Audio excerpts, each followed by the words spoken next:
just hold soon.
Hello, folks.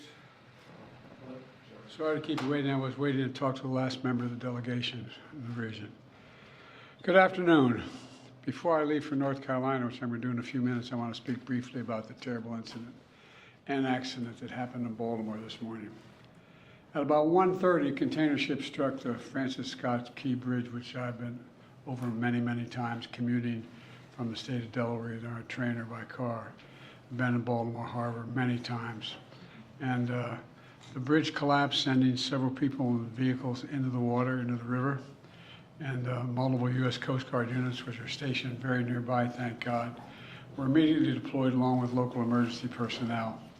And the Coast Guard is leading the response to the port, where representatives from the Federal Highway Administration, the FBI, the Department of Transportation, the Army Corps of Engineers, as well as Maryland officials and Baltimore Police and Fire, are all working together to coordinate an emergency response.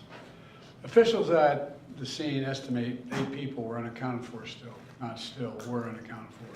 That number might change. 2 have been rescued, 1 without injury, 1 in critical condition. And the search and rescue operation is continuing for all those remaining as we speak. I spoke with Governor Moore this morning, as well as the Mayor of Baltimore, the county executive, both United States senators and the congressman. And my Secretary of Transportation is on the scene. I told them we're going to send all the federal resources they need as we respond to this emergency. And I mean all the federal resources. And we're going to rebuild that port together. Everything so far indicates that this was a terrible accident. At this time, we have no other indication, no other reason to believe there's any intentional act here. Personnel on board the ship were able to alert the Maryland Department of Transportation that they had lost control of their vessel, as you all know and reported. As a result, local authorities were able to close the bridge to traffic before the bridge was struck, which undoubtedly saved lives. Our prayers are with everyone involved in this terrible accident and all the families, especially those waiting for the news of their loved one right now. I know every minute in that circumstance feels like a lifetime. You just don't know. It's just terrible. We're incredibly grateful for the brave rescuers who immediately rushed to the scene, and to the people of Baltimore. I want to say, we're with you. We're going to stay with you as long as it takes. And like the governor said, you're Maryland tough, you're Baltimore strong, and we're going to get through this together. And I promise we're not leaving. Here's what's happening now. The search and rescue operation is our top priority. Ship traffic in the Port of Baltimore has been suspended until further notice, and we'll need to clear that channel before the ship traffic can resume. The Army Corps of Engineers is on the spot and is going to help lead this effort to clear the channel. The Port of Baltimore is one of the nation's largest shipping hubs, and I've been there a number of times as a senator and as a vice president. It handles a record amount of cargo last year, It's also the top port in America for both imports and exports of automobiles and light trucks. Around 850,000 vehicles go through that port every single year, and we're going to get it up and running again as soon as possible. 15,000 jobs depend on that port, and we're going to do everything we can to protect those jobs and help those workers. The bridge is also critical for travel, not just for Baltimore, but for the Northeast Corridor. Over 30,000 vehicles cross the Francis Scott Key Bridge on a daily basis. It's virtually, it's one of the most important elements for the economy in the Northeast and the quality of life. My transportation secretary is there now. As I told Governor Moore, I've directed my team to move heaven and earth to reopen the port and rebuild the bridge as soon as humanly possible. And we're going to work hand in hand with the support of Maryland to support Maryland whatever they ask for.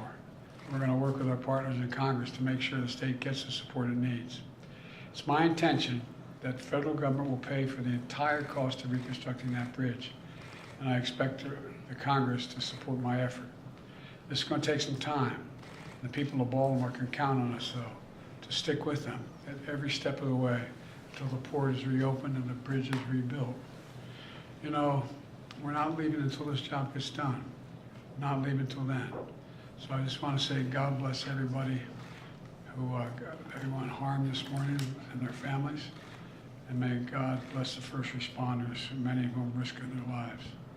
And the reason I'm not going to take a lot of questions, there's remaining issues that are open, and we've got to determine what's going to happen in terms of the rescue mission and the like. But Do you plan to go to Baltimore, sir? And if so, how quickly? I do, and as quickly as I can. You said the federal government's also going to pay for the repairs. I'm just curious, this was a ship that appears to be at fault. Is there any reason to believe that the company behind the ship should be held responsible? And then also, you mentioned... That could be, but we're not going to wait for that to happen. We're going to pay for it to get the bridge rebuilt and opened. What did you make of Israel's decision not to attend this meeting this week? Oh, I don't want to get into that. I have plenty of time to talk about Rob. You mentioned the port. Can I ask about cars? About the port. Thanks for